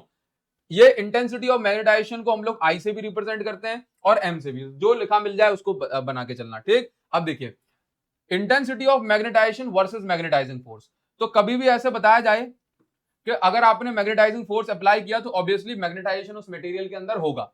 तो पैरामैग्नेटिक के अंदर कम मैग्नेटाइजेशन होता है तो इसका स्लोप कम होगा। फेरोमैग्नेटिक के अंदर बहुत ज्यादा मैग्नेटाइजेशन होता है तो उसका स्लोप थोड़ा इससे बड़ा होगा। और डायमैग्नेटिक के अंदर भी कम होता है बट ऑपोजिट डायरेक्शन में होता है तो इसका स्लोप जो है नेगेटिव साइड दिखाया जाएगा। ओके, ध्यान रखिएगा। अब पैरामैग्नेटिक, अब ससेप्टिबिलिटी का ग्राफ, तो पैरामैग्नेटिक की ससेप्टिबिलिटी इनवर्सली प्रोपोर्शनल होती है टेम्परेचर के लिए, तो पैरामैग्नेटिक ग्राफ ये है। डायमैग्नेटिक का केस क्या बनेगा? डाया के लिए कि ससेप्टिबिलिटी को टेम्परेचर से कोई मतलब ही नहीं है डायमैग्नेटिक में, बट नेगेटिव होती है, तो नेगेटिव ससेप्टिबिलिटी मतलब जीरो वाली लाइन से नीचे है ना, और कांस्टेंट ससेप्टिबिलिटी ना तो घट रही है ना बढ़ रही है टेम्परेचर के साथ। अब हम लोग बात करेंगे फेरोमैग्नेटिक के लिए, तो ससेप्टिबिलिटी स्टार्टिंग में कैसी होती है, maximum positive, but at certain curies temperature के बाद ये ससेप्टिबिलिटी इनवर्सली प्रोपोर्शनल हो जाती है टेम्परेचर के। तो बस वही चीज हम लोगों ने यहाँ पर बताई है। तो ये ग्राफ आप लोग बना के चलेंगे। अब मैं आप लोगों को बताता हूं कि किस टाइप के क्वेश्चंस आपके एग्जाम में पूछे जाते हैं, और बहुत ही ज्यादा फॉर्मूला बेस्ड ये क्वेश्चंस हैं। ओके गाइज, तो अगर आप लोग सच में चाहते हो कि आपके मार्क्स अच्छे आए तो आपको अच्छी क्वेश्चन प्रैक्टिस करनी पड़ेगी, और बढ़िया क्वेश्चन प्रैक्टिस के लिए आपको मिशन 95 प्लस जो मेरी इस साल 2026-27 की बुक है, अगर गाइज आपके पास ये होगी तो आप ये देखोगे सेम टू सेम क्वेश्चन भी आपको इस बुक से मिल जाएंगे, ज्यादा से ज्यादा वैल्यूज में चेंज आ सकता है। समझ रहे हो, मिशन 95 प्लस बुक के अंदर मेरे हैंड रिटन नोट्स दिए गए हैं, आपको कहीं से फिर कोई और नोट्स की जरूरत नहीं है। अगर ये बुक आप लोगों ने प्रैक्टिस कर ली तो आपको किसी और बुक की नीड नहीं होगी, आपको कुछ नहीं करना है फिर। हाँ, तो ध्यान रखिएगा, इतनी सी बात है। और दूसरी बात, अगर आप लोग इस बुक को डिस्काउंटेड प्राइस पे लेना चाहते हो तो मैं आपको इस वीडियो को डिस्क्रिप्शन में लिंक भी दे रहा हूं, आप वहां से भी इसको ले सकते हो। ओके गाइज, चलिए अब मैं आपको आगे बढ़ के इसके क्वेश्चंस बताता हूं, किस तरीके के क्वेश्चन एग्जाम में पूछे गए हैं। बहुत शॉर्ट एंड क्रिस्प में हम लोग इसके क्वेश्चन कर लेंगे, क्योंकि कोई ऐसे खास न्यूमेरिकल नहीं है,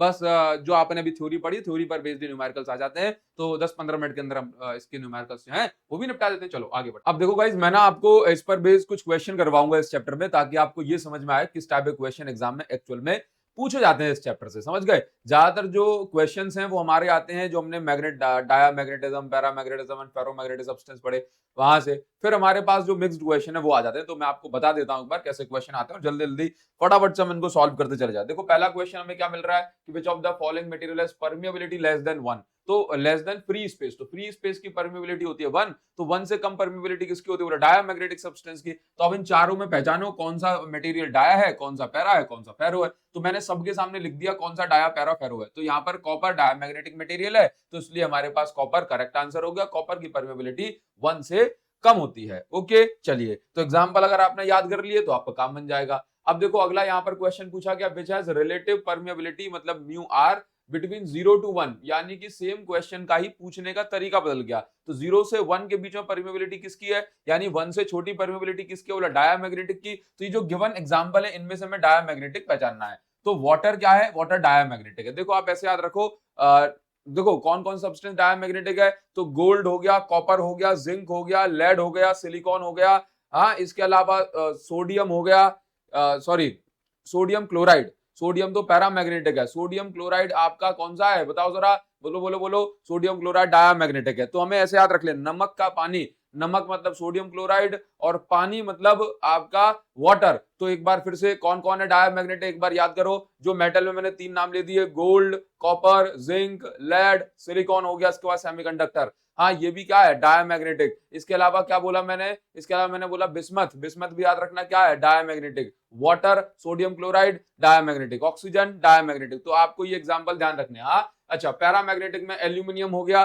सोडियम हो गया, कॉपर क्लोराइड हो गया, कैल्शियम हो गया, ये आपके किसमें है, पैरामैग्नेटिक एग्जांपल। और फेरोमैग्नेटिक में आपका कौन सा, आयरन हो गया, स्टील हो गया, निकेल हो गया, कोबाल्ट हो गया, गैडोलिनियम हो गया। हाँ, और ये जो एल्निको है ये भी फेरोमैग्नेटिक एग्जांपल है। तो ये एग्जांपल आपको याद रखने का, अगर आप लोग एग्जांपल याद रख गए तो ज्यादातर क्वेश्चंस आप लोग बना दोगे। तो 0 से 1 के बीच में डायामैग्नेटिक की, तो यहाँ पर वाटर हमारे गिवन एग्जांपल्स में से याद हो जाएगा। जरा सोचो, अगर मुझे एग्जांपल ही नहीं पता कौन किसका एग्जांपल है तो फिर काम नहीं बनेगा। नाइट्रोजन पैरामैग्नेटिक में आएगा, ठीक है। Oxygen at standard temperature and pressure diamagnetic होता है। ओके, नाउ तो अब देखिए किसकी जो ससेप्टिबिलिटी है ये -0.5 है, तो नेगेटिव ससेप्टिबिलिटी डायामैग्नेटिक की होती है। तो यहाँ पे इतना आ गया। ओके, चलिए अब हम लोग आगे बढ़ेंगे, और आगे बढ़ने पर पूछा किसकी रिलेटिव परमिएबिलिटी 0.5, अगेन घुमा के क्वेश्चन दे दिया। 0.5 मतलब 1 से छोटी, तो ये डायामैग्नेटिक सब्सटेंस होगा।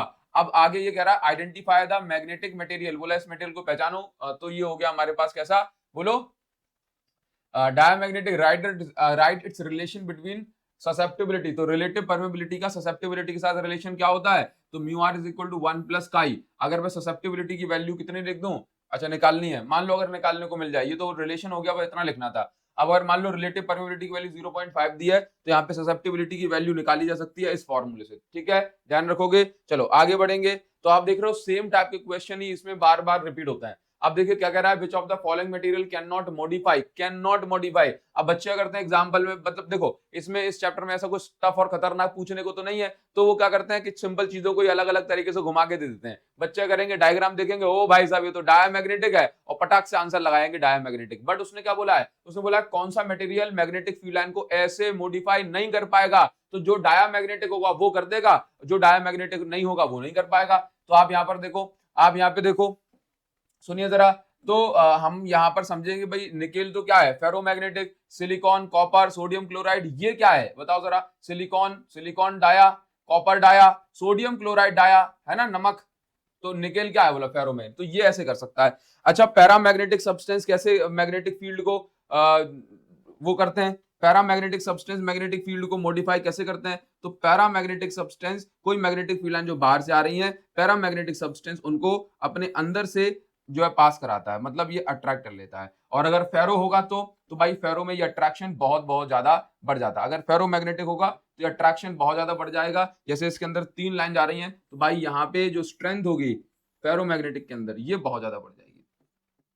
ओके, ये ध्यान रख लेना, फेरो के लिए स्ट्रेंथ बढ़ जाती है बहुत ज्यादा। हाँ, तो आपसे पूछा कैसे, बोला behaviour of magnetic field line with ferromagnetic material और विद पैरामैग्नेटिक मटेरियल। ओके, ध्यान रखिएगा। चलो, आपसे कभी कभी ऐसे भी थ्योरेटिकल क्वेश्चन पूछ लेगा कि ये बताइए इन व्हाट वे, किस तरीके से जो डायमैग्नेटिक मटेरियल का बिहेवियर है वो पैरामैग्नेटिक से अलग है एक्सटर्नल मैग्नेटिक फील्ड में। तो हम लोगों ने लिखा, एक नंबर में पूछा जाएगा कि डायमैग्नेटिक सब्सटेंस जो है ये वीकली मैग्नेटाइज हो जाता है in opposite direction of external magnetic field. जब हम इसको रखते हैं ना एक्सटर्नल मैग्नेटिक फील्ड में, तो डायमैग्नेटिक के अंदर वीकली मैग्नेटाइजेशन होता है ऑपोजिट टू द फील्ड, जबकि पैरामैग्नेटिक में वीकली मैग्नेटाइजेशन होता है in the same direction as magnetic field, है ना। बस इतना ही डिफरेंस है डाया में और पैरा में। और चलिए, अब बार बार ये पूछ लेगा कि depict the behaviour of magnetic field line diamagnetic material, dia के लिए पूछेगा तो ऐसे, पैरा और फेरो के लिए ही बता दिया, तो जिसके बारे में पूछा जाए आप उसके बारे में लिख दोगे।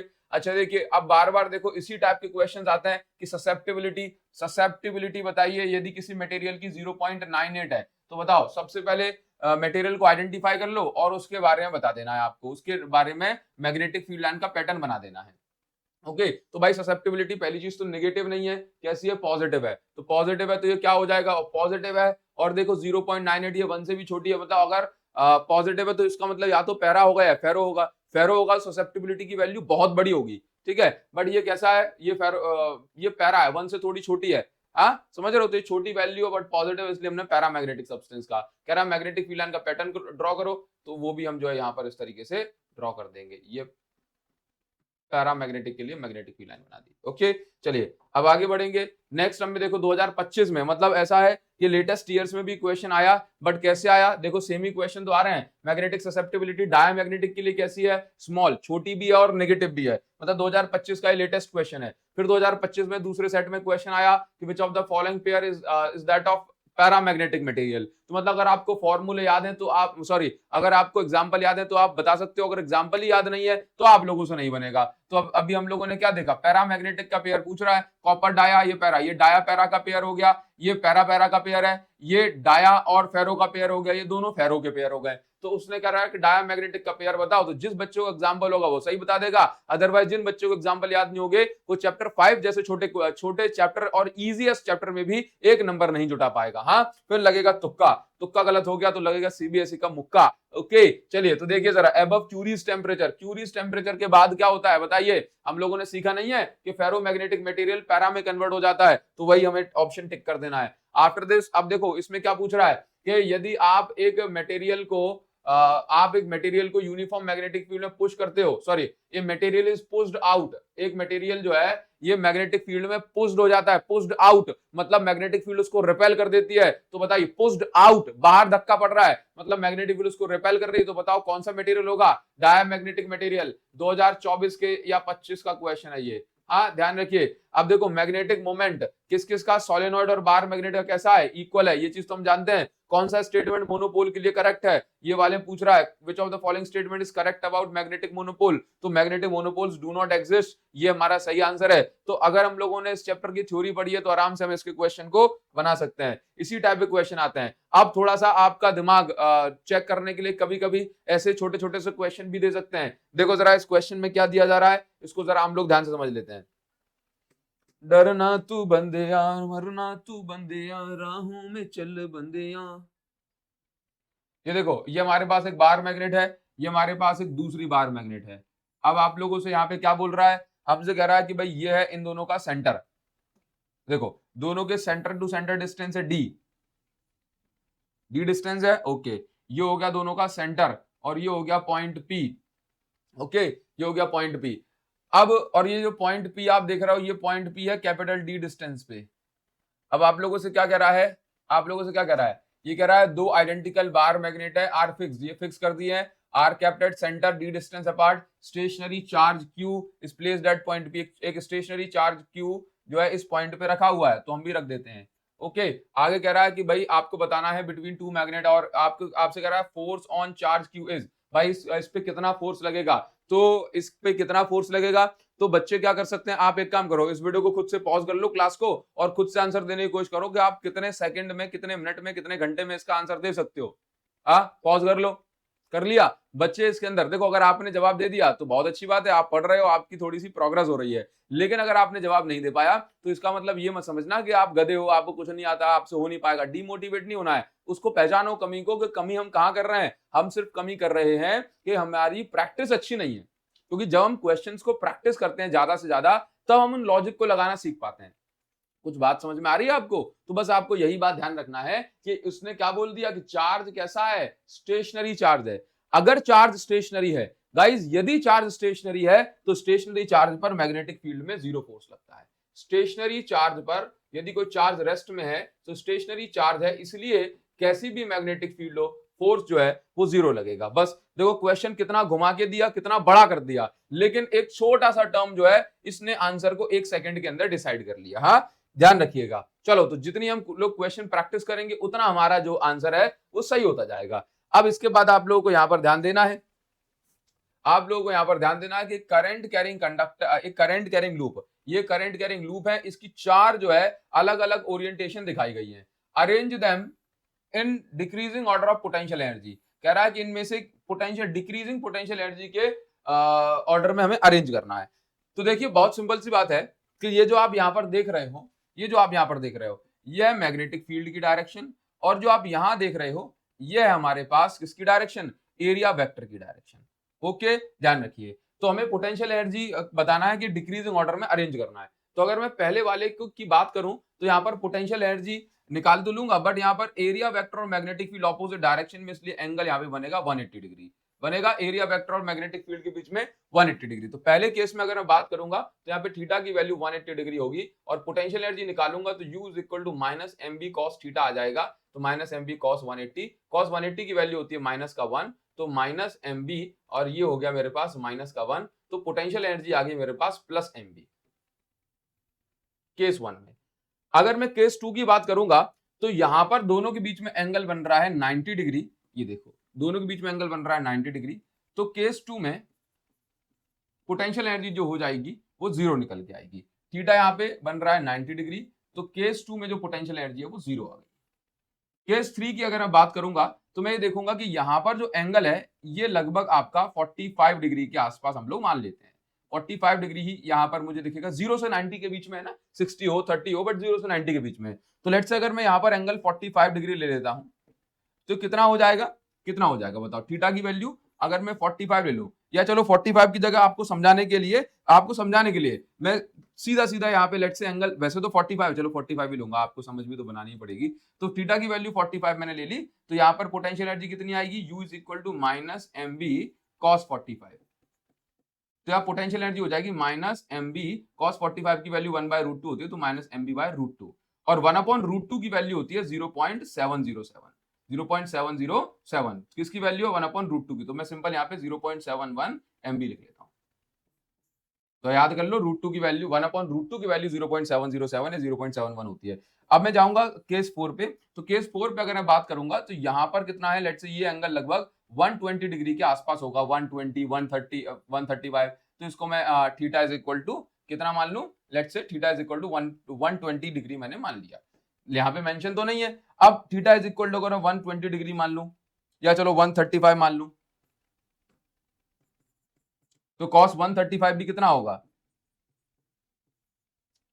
तो u इज इक्वल टू ये इसमें आपका माइनस का mb और cos 135 की अगर बात करूंगा तो ये आपका कितना हो जाएगा, u is equal to minus mb cos 135 होता है आपका माइनस का 1/√2, तो ये आ जाएगा आपके पास u is equal two plus का mb/√2। मतलब ये हो जाएगा आपके पास u is equal two plus का 0.71 mb। तो डिक्रीजिंग ऑर्डर में करना है तो आप यहां पर क्या बोलोगे, सबसे ज्यादा पोटेंशियल एनर्जी किसकी है, बोला 1 की, 1 की। दूसरे नंबर पे ये देखो 1 से ये 1 MB, सॉरी हाँ 1 MB। इसके बाद ये फोर्थ वाले की पोटेंशियल एनर्जी इससे कम है। इसके बाद किसकी पोटेंशियल एनर्जी है, इसके बाद है जिसकी 0 निकल के आई सेकंड वाले की, और इसके बाद सबसे कम पोटेंशियल एनर्जी थर्ड वाले की आ रही है। तो 1423 इसका करेक्ट आंसर है, क्योंकि देखो 1 से छोटा होगा 0.7, 0 इससे छोटा होगा 7 छोटा 0, और सबसे ज्यादा छोटा होगा माइनस का 0.71, तो वो हमने यहाँ पर लगा दिया। तो ये हमारे पास एक नंबर में करेक्ट आंसर इस तरीके से निकाल सकते हैं। तो ऐसे भी क्वेश्चन थोड़े से दिमाग लगाने वाले आ सकते हैं। ओके चलिए, ये नोट्स कहां पे मिलेंगे, टेलीग्राम चैनल पे। टेलीग्राम चैनल की लिंक वीडियो के डिस्क्रिप्शन में दे रहा हूं, उसको जरूर से ज्वाइन कर लेना। टेलीग्राम चैनल पे नोट्स मिलेंगे। ये समझ में आ रही कोई बात, हाँ सर समझ रहा हूं मैं। चलिए, तो इसके बाद हम लोग आ जाएंगे नेक्स्ट क्वेश्चन पे। देखो नेक्स्ट क्वेश्चन क्या दिया गया है, ये भी लेटेस्ट ईयर का है। डायमैग्नेटिक सब्सटेंस को अगर मैं 1 बाय 1, जैसे मान लीजिए कि north pole and south pole, देखो ये मान लो ये मेरे पास डायमैग्नेटिक सब्सटेंस है।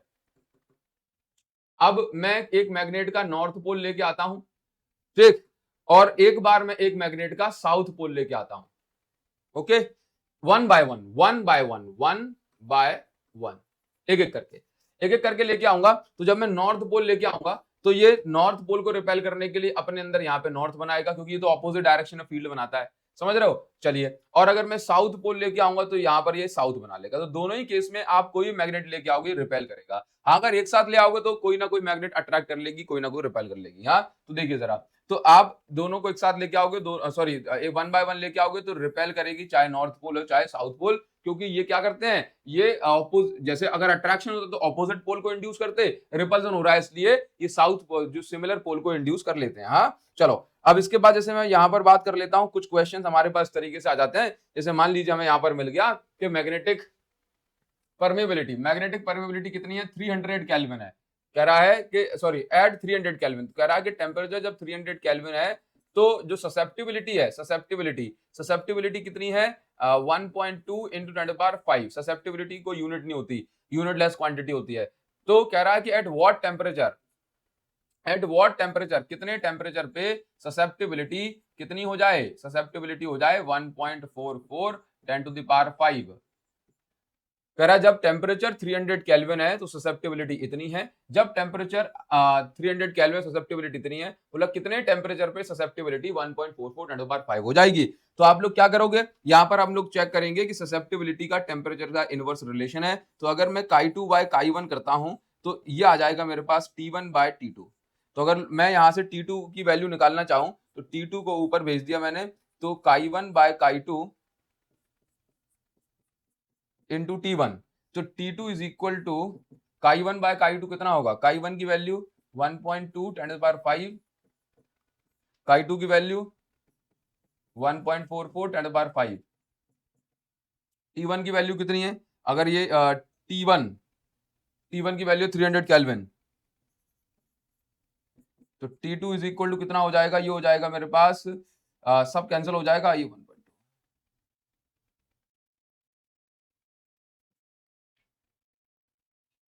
120 डिवाइड बाय 144 इंटू 300, तो 12 से अगर इसकी कुचुक कुचुक करूंगा तो ये मेरे पास बनेगा 10 और ये मेरे पास बनेगा 12। तो ये मेरे पास हो जाएगा, इसको अगर मैं कैंसिल करूंगा तो बताओ T2 कितना आ रहा है, T2 कमेंट सेक्शन में बता देना T2 कितना आ रहा है केल्विन में, तो वही हो जाएगा। ओके, तो देखिए बहुत ही सिंपल सा क्वेश्चन पूछा गया। अब इसके बाद यहाँ पर क्या पूछा जा रहा है, इसके बाद यहाँ पे कह रहा है और क्वेश्चन क्या बन जाते हैं, कह रहा है E बाय एच की यूनिट क्या होगी, ये भी ठीक ठाक सा क्वेश्चन है, बताओ जरा E बाय एच की यूनिट क्या होगी, बताओ E बाय एच की यूनिट क्या होगी। देखो बहुत सिंपल है, E क्या है, E होती है इलेक्ट्रिक फील्ड, E होती है इलेक्ट्रिक फील्ड, तो इलेक्ट्रिक फील्ड की यूनिट क्या है, E होती है इलेक्ट्रिक फील्ड, देखो इलेक्ट्रिक फील्ड की यूनिट वोल्ट पर मीटर, और H क्या है, H मतलब मैग्नेटाइजिंग फोर्स, इसकी यूनिट होती है एम्पियर पर मीटर। तो हम लोगों ने क्या पढ़ा, मीटर से मीटर कैंसिल हो जाएगा, तो वोल्ट पर एम्पियर मतलब आप सोचो कि वोल्ट अपॉन करंट, ये किसकी यूनिट हो गई? रेजिस्टेंस की, रेजिस्टेंस, और रेजिस्टेंस की एसआई यूनिट क्या हो गई? ओम। तो इसका करेक्ट आंसर हो जाएगा ओम। चलिए आगे बढ़ेंगे। अब देखो क्या लिखा गया है। अब देखिए एक नंबर में ये पूछा सकता है तो हमें इसका जवाब देना आना तो चाहिए। अब लिखा है magnet of magnetic moment m and pole strength m is divided into two equal parts. दो इक्वल पार्ट में आपने डिवाइड कर दिया, तो बताओ इसका हर पार्ट का मैग्नेटिक मोमेंट क्या होगा? हर पार्ट का मैग्नेटिक मोमेंट क्या होगा? ये कह रहा है कि पोल स्ट्रेंथ, देखो सिंपल सी बात है कि अगर मैं यहां पर ऐसे बात करूं हर पार्ट का मैग्नेटिक मोमेंट क्या होगा, तो मुझे लगता है कि देखो m, पहले मेरे पास एक बार मैग्नेट थी, बार मैग्नेट थी, लेट्स से ये इसकी पोल स्ट्रेंथ हो गई। ओहो, ये नॉर्थ पोल, ये साउथ पोल। ओके, तो यहां पर कोई भी डिस्टेंस में कितनी मान लूं, पोल स्ट्रेंथ तो सेम रहेगी। अब जो डिस्टेंस होगी, डिस्टेंस क्या थी? पहले कोई भी डिस्टेंस थी लेट्स से 2l, या पहले कोई भी डिस्टेंस थी आपके पास m इंटू 10 सेंटीमीटर थी। ओके, तो कोई पोल स्ट्रेंथ मैग्नेटिक मोमेंट आया होगा m। अब अगर आपने इसको हाफ कर दिया तो ऑब्वियसली पोल स्ट्रेंथ क्या हो जाएगी? पोल स्ट्रेंथ तो सेम रहेगी, बट अगर आपने हाफ कर दिया तो मैग्नेटिक मोमेंट भी तो हाफ हो जाएगा। तो मैग्नेटिक मोमेंट भी कितना निकल के आएगा? Half. Magnetic moment of each part will be, magnetic moment of each part will be half हो जाएगा, आधा आधा हो जाएगा। ठीक है, ध्यान रखिएगा। चलो हम लोग अगर वो बोलता पोल स्ट्रेंथ तो पोल स्ट्रेंथ सेम रहेगी, पोल स्ट्रेंथ सेम रहेगी, क्योंकि अगर देखो आप आधा कर दोगे तो ऑब्वियसली जो डिस्टेंस होगी एक्सिस की वो भी तो घट जाएगी। हाँ, तो पोल स्ट्रेंथ क्या हो जाएगी? पोल स्ट्रेंथ सेम रहेगी। क्वेश्चन आपको भी मिल रहा है, इसमें क्या बताया जा रहा है कि दो बार मैग्नेट हैं, दोनों को अलग अलग तरीके से आपने अरेंज करा है, दोनों का मैग्नेटिक मोमेंट सेम है। अब आपसे ये कह रहा है कि भाई ये बताओ कि इनमें से किस कॉन्फ़िगरेशन का हाईएस्ट मैग्नेटिक मोमेंट होगा। हाँ, आपको ये बताना है हाईएस्ट मैग्नेटिक मोमेंट किसका होगा। तो देखो बहुत ही सिंपल और बेसिक सी बात है कि मैग्नेटिक मोमेंट, अब देखो दो बार मैग्नेट है, अब मैग्नेटिक मोमेंट हाईएस्ट किसका होगा, तो फॉर्मूला तो हम ये लगाते हैं नेट मैग्नेटिक मोमेंट या net electric field net force के लिए, root A square plus B square plus 2ab cos theta, 2ab cos theta, ये लगता है। हाँ, अब देखो दोनों का मैग्नेटिक मोमेंट सेम है। अब मैग्नेटिक मोमेंट यहाँ किस पे डिपेंड कर रहा है? cos थीटा पे डिपेंड कर रहा है। किस पे डिपेंड कर रहा है? cos थीटा पे। तो cos थीटा एट 0 डिग्री कैसा होता है? एट 0 डिग्री होता है मैक्सिमम। ठीक है, cos theta at 180 degree, 180 degree पे होता है मिनिमम, 180 डिग्री मतलब opposite direction. cos theta at 90 degree कितना होता है? 90 डिग्री होता है 0, क्योंकि cos 0 की वैल्यू होती है 1, cos 90 होता है 0। तो अब आपको ये देख लेना, एंगल के हिसाब से चेक कर लो बस। यहाँ पे एंगल कितना है? थीटा की वैल्यू 90 डिग्री है। ठीक है, यहाँ पे थीटा कितना है? चेक करो, south to north, north south to north. Angle ऐसे तो देखेंगे दोनों बार मेरे बीच में ऑपोजिट डायरेक्शन, तो थीटा की वैल्यू 180 डिग्री। तो अब चेक करो जरा, यहाँ पे 0 डिग्री है क्या? कोई 0 डिग्री नहीं है, तो 0 डिग्री नहीं है तो यहाँ पे दिया है ना 30 डिग्री 60 डिग्री। अगर इनमें से कोई cos 0 डिग्री वाला होता है, यानी दोनों बार मैग्नेट इस तरीके सेम डायरेक्शन में होती, south to north, south to north ऐसे होता, तो यहाँ पे थीटा 0 डिग्री बनता। हाँ, तो वो आपका मैक्सिमम केस हो जाता। 0 के बाद कौन होगा? 0 के बाद 30 डिग्री पे मैक्सिमम बनेगा। अगर 30 नहीं होता तो 45 डिग्री होता। हाँ, तो 30 डिग्री पे यहाँ पे मैक्सिमम रहेगा। फिर देखो 0 पे मैक्सिमम है, 30 पे घटेगा, 60 पे और घटेगा, 90 पे 0 हो जाएगा। फिर आप 90 के बाद जाओगे तो नेगेटिव में जाने लगेगा। और अगर मिनिमम कहता तो 180 डिग्री पे मिनिमम हो जाता है, ध्यान रख लीजिए। तो ये छोटी छोटी बातें, इनको आप डायरेक्ट सॉल्व कर सकते हो, ये आपका आंसर हो जाएगा। नीट में 2014 पूछा गया था। ओके, चलिए अब देखिए, अब बहुत ही बेसिक से क्वेश्चन जो हम लोग चैप्टर 1 में पढ़ते चले आए थे। यदि मेरे पास एक बार मैग्नेट है, और ये यूनिफॉर्म मैग्नेटिक फील्ड में रखी है, पैरेलल रखी हुई है, तो बताइए जरा इस पे कितना टॉर्क एंड फोर्स लगा। तो पैरेलल मैग्नेटिक फील्ड में जो टॉर्क लगता है वो 0 और फोर्स भी लगता है वो 0। ओके, चलिए आगे बढ़ेंगे। और नेक्स्ट में क्या दिया जा रहा है? वही प्रॉपर्टीज दे दी कि मैग्नेटिक फील्ड, इसमें से कौन सा स्टेटमेंट करेक्ट है। तो पता है कौन सा स्टेटमेंट करेक्ट है, तो हमने सारे स्टेटमेंट पढ़े, उनमें से ये वाला स्टेटमेंट हमें ठीक लगा। किसी पॉइंट पे अगर आप टेंजेंट ड्रॉ करते हो तो मैग्नेटिक फील्ड की डायरेक्शन हमें पता पड़ती है। चलिए आगे बढ़ जाएंगे। अब देखो असर्शन रीजन भी यहीं से, इसी थ्योरी में से असर्शन रीजन भी फ्रेम हो जाएंगे कि poles of bar magnet can not be separated. बिल्कुल सही बात लिखी है, क्यों? क्योंकि मैग्नेटिक मोनोपोल पॉसिबल ही नहीं है। Assertion reason both are correct and reason is explaining the statement of assertion. अब देखो फॉर्मूला बेस्ड यहाँ पर जो न्यूमेरिकल है वो पूछे जा सकते हैं, जैसे वर्क डन के फॉर्मूले पर बेस्ड यहाँ पर क्वेश्चन दिया जा रहा है कि ये मेरे पास मैग्नेटिक फील्ड है, मैग्नेटिक फील्ड दी गई है, एंगल दिया गया है और मैग्नेटिक मोमेंट है। क्लियर? पहले कह रहा है work done in turning magnet to align its magnetic moment normal to the magnetic field. मतलब पहले थीटा 160 डिग्री था, अब घुमा के आपको normal to the magnetic field 90 degree करना है, तो कितना वर्क होगा?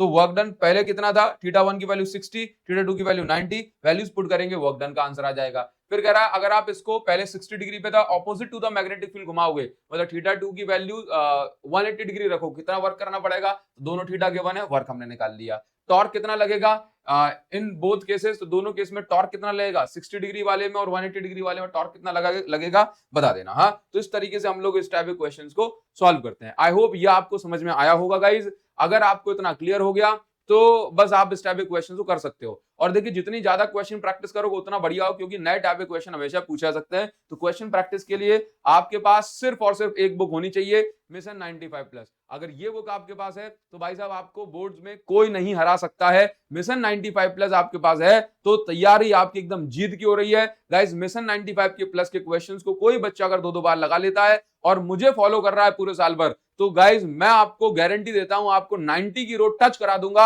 आपके नंबर उससे ज्यादा ही आएंगे। ठीक है, तो आज के लिए इतना ही बहुत है। जल्दी से वीडियो को डिस्क्रिप्शन में मैं आपको लिंक दे रहा हूं, इस लिंक पे जाओ, बुक को ऑर्डर करो और क्वेश्चन प्रैक्टिस करना स्टार्ट कर दो। ओके गाइज, मिलते हैं आपसे नेक्स्ट वीडियो में।